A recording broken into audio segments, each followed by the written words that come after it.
Hey, folks, we got Andrew Hattersley on the line from Gig'em 247 Sports. We always enjoy the conversation with Andrew, and I hope you like the video. Share the videos out on social media, because if you enjoy the content, we're trying to build a channel here. Need your help, so please share the videos out on social media as well. Talking up the Aggies as we head toward August camp, and of course, before that, we're just, wow, less than a month from SEC Media Days.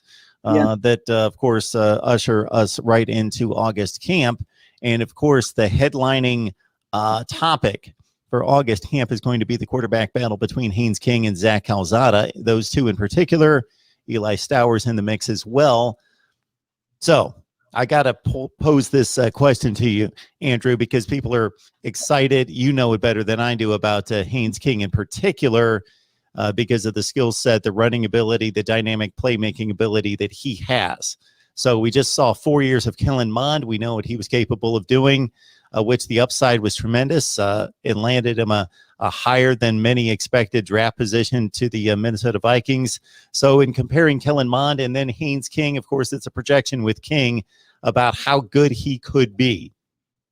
Yeah, I think there's a lot of people who, not even just this spring, but even looking at last spring, from the moment that Haynes King stepped on campus, one of the first things that really stands out is his leadership. And you hear a lot of people bring it up with him. And it's something that when you talk about Kellen Mond again, the amount of times you heard Jimbo Fisher talk about how Kellen Mond was such a stable presence in the locker room and helped make others around him better, just in terms of, leadership qualities. And I think that's the thing with Jimbo Fisher when he looks at a quarterback. Obviously, it's, can he throw? Is he accurate with the ball? Does he make good decisions? Does he run? But there's a lot that goes into being the quarterback. And I think that's the part when you talk to people about Haynes King, they absolutely love is that leadership aspect that he has. He's the son of one of the best head coaches in Texas, John King. And,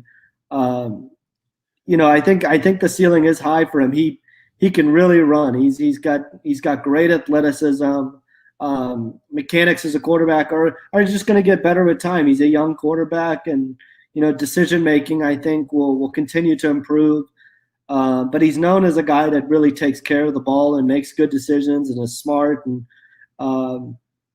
I think the comparisons to Kellen Mond are interesting because Kellen Mond had A&M on the doorstep of being in the college football playoff. And so, if you talk about getting back to that level, I think a lot of people would take it. And if he can take that next step and get even higher, I mean, I think that would be a dream for A&M fans. So, Andrew, when it comes down to King and Calzada, this is how I set it up. And, of course, correct me if I'm wrong, because I watched the spring game and I've read a whole lot on both quarterbacks, that it comes down to King's an elite athlete.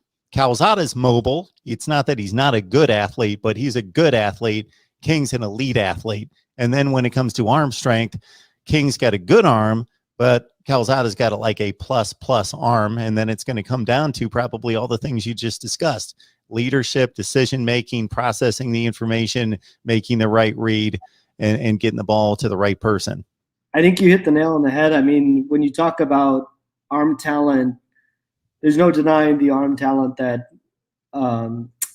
Zach Calzada has. I mean, the ball just comes out of his hand differently, but the thing with him is he just has to work on protecting the ball and making those good decisions. I mean, for example, there was a 2-minute drive during the spring game where he threw a pick and it ended up going back for a touchdown. And, those are the sorts of decisions that, when you talk about just the decision-making, protecting the ball. And if you're going to lean on a defense, you can lean on a defense when you're A&M because, they've got the majority of their starters back and tons of talent on that side of the ball.